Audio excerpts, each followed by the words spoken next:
Coach, just your general assessment of this Mississippi State offense that you're going to face. Well, they're a very physical team. They run the ball really well. Their quarterbacks are big, and they run them well. I've been very impressed with that. Colin Hill is an excellent running back. He's quick and powerful. Reminds me a little bit of 22 from LSU, except he's a little bit taller. But he's that type of quickness, and you see him make people miss. I've been very, very impressed. And their offensive line is they're huge. There's some big guys up there, and they do a good job. And then their receivers 1, 2, and 5 have been able to make plays. 5 and 1 are extremely tall, seem very athletic. So I've been impressed with them.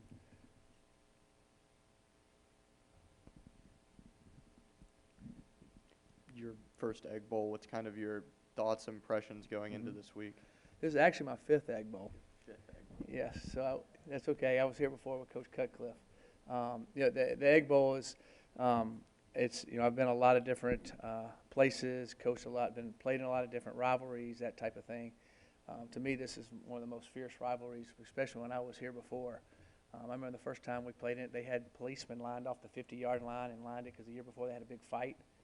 And, we couldn't even get out, and it was pretty amazing how feisty and aggressive it was, and not only on the field but in the stands and everywhere else. So I'm expecting the exact same thing when we go down there. Very physical, feisty, kind of crazy atmosphere. That's what I've been used to the first 4 times I was in it. Last year they had a big fight. I didn't. Well, I guess I did know about that. The ones they had before us was like a pregame fight. It was a big deal. It was a mess, and it's a testy deal, and I know both teams will be ready to play and excited about playing. I was going to ask about that. What do you tell your players to kind of handle them and make sure that feistiness doesn't spill over like it did last year? Yeah. Well, you always talk to your guys all the time about them playing in between the whistles. Nothing good happens after the whistles. It's kind of like nothing good happens after midnight, as you were a parent telling your kids. But we have talked about that. Coach Luke's talked about it. And you got to make sure that you have to stay, both teams in between the plays, in between them, when the play is going on, they both got to be fierce, and they both got to be physical.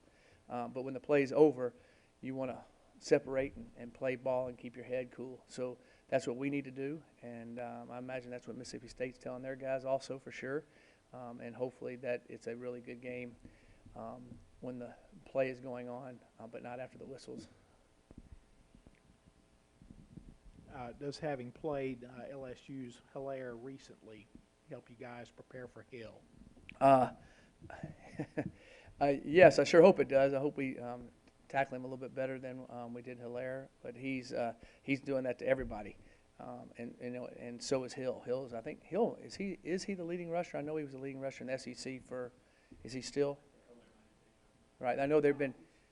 Okay, he is, and he's an excellent player. We're going to have to do the same thing we tried to do against at LSU. Is you have to corral. He's going to make people miss. You got to get the second and third guy there. That's the key. And then when you have open field tackles, you got to make them when you have your opportunities. But you have to corral him and understand where he is. And he's a really, really good running back. Just on the emotions and the temperament of the players, how do you kind of handle that being up in the box? Well, I can stay calmer, me myself. No, our coaching staff does a great job with that. We have all our full-time, besides me, down there, and they do a great job with our guys. So we have a coach at every position.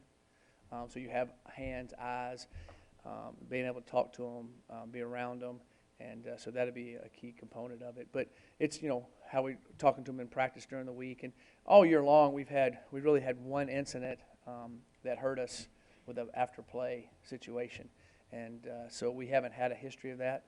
Our kids have been able to handle themselves well after the whistle, so hopefully we keep doing that.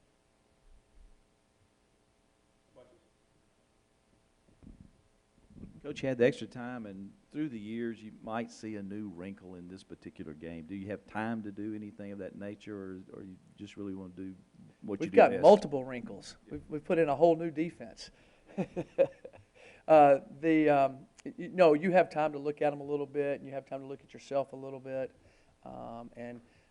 But at this time of the year, it's hard to change a lot of different things. You're going to do what you do, but you always have a few wrinkles in there. They'll have a few wrinkles in theirs. I'm pretty sure on their open week, whenever they had theirs a couple weeks ago, they practiced for us a little bit because we would have done the same thing if we hadn't had an open week with this short a week. That's what we used to do with Coach Cutt. I know we would have done the same thing with Coach Luke. So I imagine they have some things ready, just like we will, but it's going to come down to same old football, blocking and tackling and competing and being in the right position and being able to think under pressure. So hopefully we can do that better than they can.